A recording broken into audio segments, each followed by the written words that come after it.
Joseph's dreams, from pit to palace. Welcome to our story about Joseph, a young man with big dreams.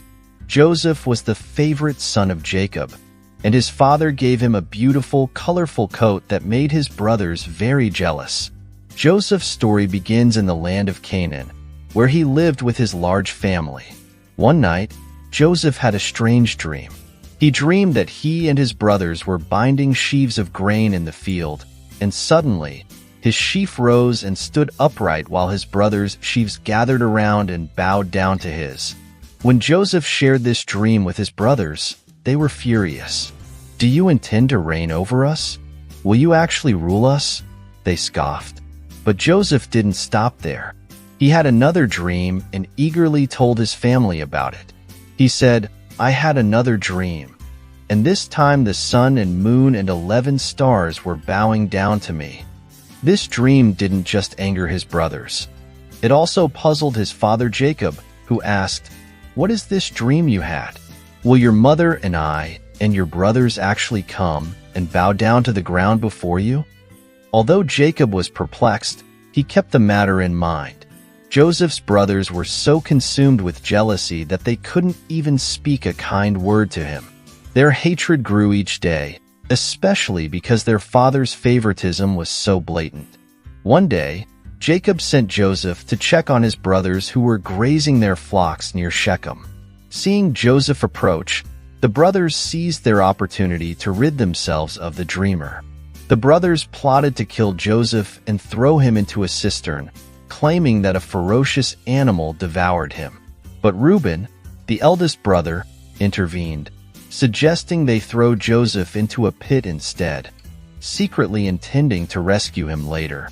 They stripped Joseph of his beautiful coat and threw him into a deep, dark pit, leaving him there to suffer. While they were eating their meal, a caravan of Ishmaelite traders came by. Judah, one of the brothers, suggested, "What will we gain if we kill our brother and cover up his blood? Come, let's sell him to the Ishmaelites." The brothers agreed, and they sold Joseph to the traders for 20 pieces of silver. Joseph was taken to Egypt as a slave, while his brothers dipped his coat in goat's blood and presented it to Jacob, who mourned deeply, believing his favorite son was dead. In Egypt, Joseph was sold to Potiphar, one of Pharaoh's officials, the captain of the guard. God was with Joseph, and he prospered in everything he did. Potiphar noticed Joseph's exceptional skills and integrity and put him in charge of his entire household. Everything in Potiphar's house ran smoothly under Joseph's management. But Joseph's troubles weren't over. Potiphar's wife falsely accused him of trying to harm her after he refused her advances. Enraged, Potiphar had Joseph thrown into prison. Even there, God was with Joseph, and he found favor with the prison warden, who put him in charge of all the prisoners. Joseph continued to interpret dreams, and his interpretations were accurate. He interpreted the dreams of Pharaoh's cupbearer and baker, which came true exactly as he said, but the cupbearer forgot about Joseph after being restored to his position. 2 years later, Pharaoh had 2 troubling dreams. He dreamed of 7 fat cows being eaten by 7 skinny cows, and 7 healthy heads of grain swallowed by 7 thin, scorched heads. Pharaoh was greatly disturbed and called all the wise men and magicians of Egypt to interpret the dreams, but no one could. Pharaoh's cupbearer remembered Joseph and his gift. He told Pharaoh about the young Hebrew who accurately interpreted his dream in prison.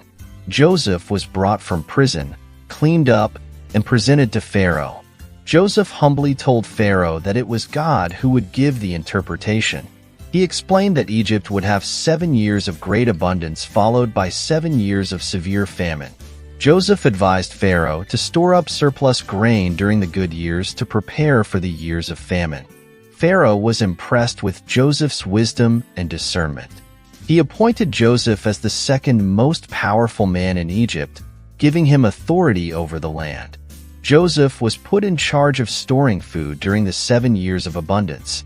He built storehouses and saved vast amounts of grain, preparing Egypt for the difficult times ahead. When the famine struck, it spread beyond Egypt, affecting many nations, including Canaan. Joseph's brothers came to Egypt to buy grain. They bowed before Joseph, just as his dreams had foretold, but they didn't recognize him. Joseph recognized them, however, and decided to test their character. Joseph finally revealed his identity to his brothers. They were shocked and afraid, fearing retribution for their past wrongs. But Joseph reassured them, saying, "You meant to harm me, but God intended it for good to accomplish what is now being done, the saving of many lives." Joseph embraced his brothers, and they wept together. Joseph's family moved to Egypt, and they were reunited. Jacob and all his sons, along with their families, were welcomed into Egypt and given the best land in Goshen. Joseph's dreams had come true, showing that with faith and perseverance, even the darkest times can lead to great blessings. Thanks for watching Joseph's incredible journey from the pit to the palace.